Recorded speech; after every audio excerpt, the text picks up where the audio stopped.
Baik, assalamualaikum warahmatullahi wabarakatuh. Pada video kali ini saya akan menyampaikan terkait dengan laporan kemajuan penelitian kami. Sebelum kami melaporkan laporan kemajuan penelitian kami, maka dengan itu eh, saya akan terlebih dahulu memperkenalkan anggota tim dari penelitian kami. Yang pertama dengan saya sendiri, yaitu Abdul Michwar Abdul Rahim. Yang kedua Anna Baita. Yang ketiga Bambang Sudaryatno dan Ilham Mustaqim. Uh, Penelitian kami yaitu mengenai prediksi struk menggunakan metode Scientific Minority Oversampling Technique dan Extreme Gradient Boosting. Nah, ini merupakan pendahuluan dari penelitian kami. Jadi penelitian kami menilai atau menyoroti pentingnya deteksi dini dari penyakit stroke. Penyakit stroke ini juga uh, memiliki jumlah kasus yaitu sebanyak 13,7 juta kasus, dan dari jumlah tersebut sebanyak 5,8 juta terjadi kematian setiap tahun. Nah, dengan data tersebut menjadikan penyakit stroke ini sebagai penyebab kematian terbesar kedua di dunia. Nah, selain itu juga orang-orang yang terindikasi penyakit stroke ini akan mengakibatkan berbagai komplikasi yang terjadi, seperti gangguan bicara dan juga gangguan-gangguan lainnya pada keterbatasan fisik. Terdapat juga penelitian-penelitian yang relevan dengan topik yang sama seperti dengan penelitian kami, sudah pernah dilakukan, tetapi penelitian kami kami menilai bahwa penelitian sebelumnya itu masih memiliki beberapa kekurangan. Yang pertama, terdapat dataset yang belum seimbang. Jika kita melakukan proses analisa dengan dataset yang tidak seimbang, maka model hanya uh, dapat menyoroti pada dataset yang kelasnya dinilai kelas mayoritas. Di sisi lain juga penelitian-penelitian sebelumnya itu belum dilakukan proses normalisasi data, yang dimana dapat membuat model kebingungan dalam melakukan prediksi. Dan yang berikutnya, uh, terdapat juga kekurangan lainnya seperti tidak dilakukannya fitur seleksi yang akan mengakibatkan model akan ikut serta dalam memprediksi di mana di dalam variabel X lainnya yang tidak berpengaruh juga ikut dilakukan prediksi, yang dimana tidak punya pengaruh penting di dalam melakukan prediksi penyakit stroke itu. Selain itu juga uh, tidak dilakukan uh, proses missing value. Nah, ini akan dapat melakukan atau dapat mengakibatkan model ketika memprediksi hasil yang akan didapatkan, yaitu uh, hasil yang bias. Nah, maka dengan itu penelitian kami ini bertujuan untuk meningkatkan akurasi. Jadi lagi-lagi kekurangan yang tadi saya sampaikan yang dimiliki oleh penelitian yang lain itu tingkat akurasi atau tingkat evaluasi dari model itu menghasilkan nilai-nilai evaluasi yang rendah. Nah, sedangkan pada konteks penelitian ini kan kita ngomongin terkait dengan prediksi penyakit. Maka dengan itu nilai-nilai evaluasi harus kita fokuskan atau menghasilkan nilai evaluasi yang begitu baik. Nah, maka dengan itu penelitian kami itu meningkatkan akurasi prediksi stroke dengan menggunakan metode machine learning, khususnya extreme gradient boosting, dan juga dikombinasikan dengan beberapa teknik penyeimbang data, yaitu seperti smooth, ROS, yang dimaksud yaitu random oversampling, habis itu random undersampling, dan juga ada sin. Nah, pendekatan ini digunakan untuk mengatasi masalah yang tidak seimbang. Berikutnya terdapat beberapa metode ya yang kami gunakan, yaitu pertama terkait dengan pengumpulan data. Dataset ini kami ambil dari Kaggle yang berisi 5.110 data dengan 12 atribut termasuk karakteristik demografi dan faktor-faktor kesehatan.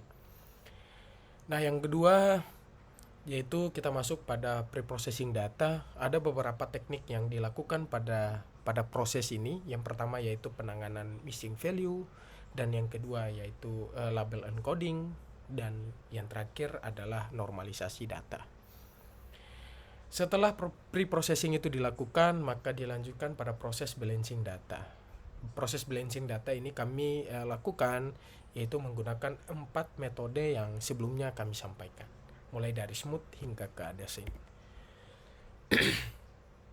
Metode penelitian berikutnya yaitu berkaitan dengan seleksi fitur. Nah, ini menggunakan metode backward elimination, yang dimana akan mengeliminasi fitur-fitur yang dinilai tidak punya pengaruh dalam menentukan seseorang terindikasi penyakit stroke atau tidak. Berikutnya yaitu splitting data atau pembagian data. Nah, dataset ini dibagi menjadi 70-30 data uji.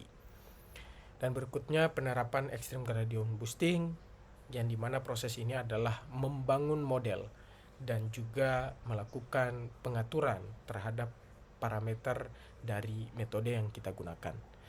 Dan yang terakhir yaitu evaluasi model. Ini kita menggunakan teknik K-fold cross validasi, yang dimana kita selalu menggunakan nilai K-fold yaitu sama dengan 5. Nah, selain itu juga kita menggunakan confusion metric untuk menghitung nilai-nilai evaluasi seperti akurasi, presisi, recall, dan juga Evans score dari model yang dihasilkan. Seberapa baik sih model yang kita gunakan dalam melakukan proses klasifikasi atau prediksi penyakit stroke ini? Nah, ini hasil yang kami temukan dalam proses penelitian kami, yaitu menunjukkan bahwa metode SGB-BOS ketika dikombinasikan dengan teknik-teknik atau metode penyeimbang data seperti smooth, ROS, RUS, dan ADASIN, ini berhasil meningkatkan akurasi prediksi penyakit stroke pada dataset yang tidak seimbang. Sebagaimana kombinasi ini mengalahkan atau melebihi nilai akurasinya dibanding penelitian sebelumnya yang relevan dengan penelitian ini. Berikutnya, kombinasi SGB-BOS dan smooth ini menghasilkan akurasi yang tertinggi, yaitu sebesar 99. Berikutnya diikuti oleh SGB-BOS dan dikombinasikan dengan ROS yaitu sebanyak 98. Berikutnya berikutnya dimiliki oleh metode ADASIN sebanyak 94, dan juga RUS yaitu 62 hingga 81%. Nah, performa terbaik dari penelitian ini yaitu pada percobaan ke-6, yang dimana rata-rata memiliki parameter tunning yang diangkat atau dimaksimalin. Jadi batasannya yaitu ketika kita melakukan pengaturan max depth tidak lebih dari 15 dan tidak kurang dari 15. Begitu juga eta atau learning rate yaitu 0,09, tidak lebih besar dari itu dan juga tidak kurang dari value tersebut. Berikutnya N estimator, yaitu value yang paling terbaik di angka 200 memberikan akurasi 99%.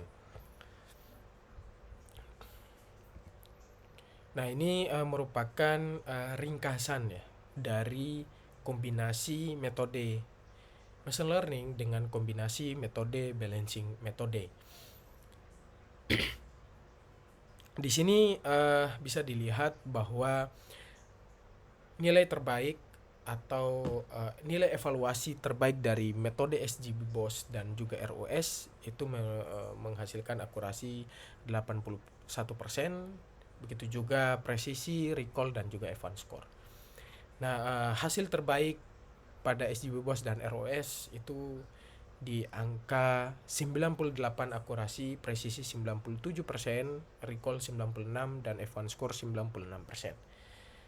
Hasil terbaik dari 5K fault validasi oleh metode XGB-BOS yang dikombinasikan dengan ADASYN yaitu mendapatkan hasil terbaik pada angka 94% akurasi, 92% presisi, 92% recall, dan 92% advance score.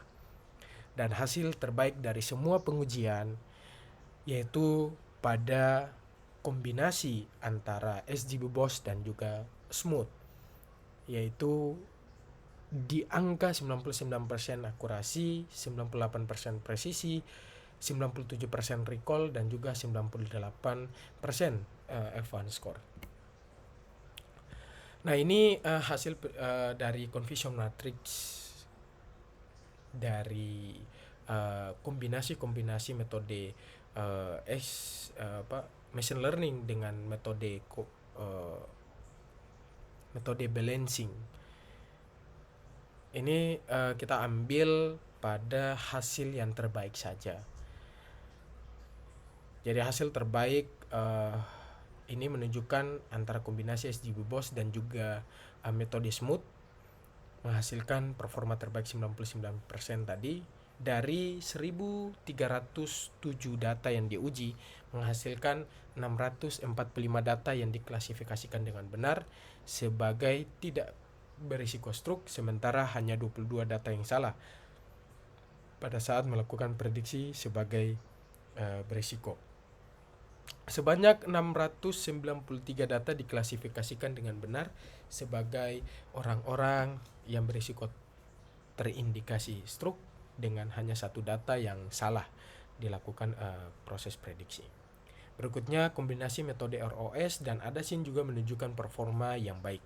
Namun metode random undersampling memiliki lebih banyak kesalahan yang diklasifikasikan karena pengurangan data mayoritas. Nah, ini kesimpulan dari penelitian yang sudah kami lakukan.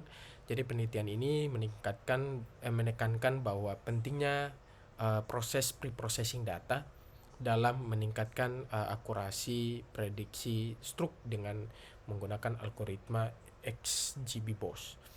Nah, berikutnya terkait dengan teknik menyeimbang data, ini terbukti efektif dengan smooth memberikan hasil terbaik 99%.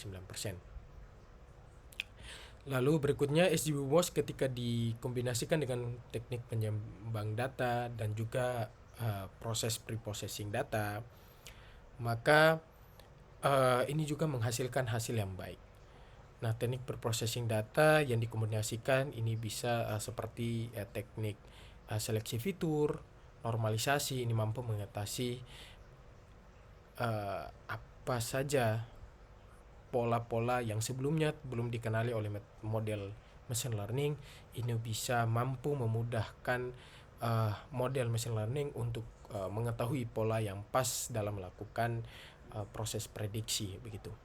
Berikutnya yaitu terkait dengan evaluasi melalui fault cross validasi, itu memastikan model dapat mengeneralisasi dengan baik pada data yang baru, membuat ideal untuk aplikasi prediksi kesehatan di masa yang akan datang. Nah, ini target luaran kita dari penelitian ini. Yang pertama, target luaran kita sebenarnya jurnal Sinta 1, tetapi kami menilai bahwa penelitian kami ini bisa ditingkatkan lagi. Maka dengan itu kami meningkatkan pada jurnal Q3. Ini ada 2, meskipun gak bisa dua-duanya, tetapi kami akan memilih yang proses reviewer itu lebih cepat. Nah, maka dengan itu targetnya ada dua. Yang pertama di jurnal IIS, yaitu International Journal of Artificial Intelligence. Lalu berikutnya pada jurnal INAS, yaitu International Journal of Intelligent Engineering and System. Nah, status publikasi kami saat ini yaitu masih pada tahap submission. Kami masih menunggu reviewer dari jurnal yang telah kami submit ke tempat tersebut. Kami masih menunggu proses komentar. Oke, mungkin itu saja penyampaian terkait dengan laporan kemajuan penelitian kami. Jika terdapat kesalahan atau kekurangan, kami mohon maaf. Saya tutup. Assalamualaikum warahmatullahi wabarakatuh.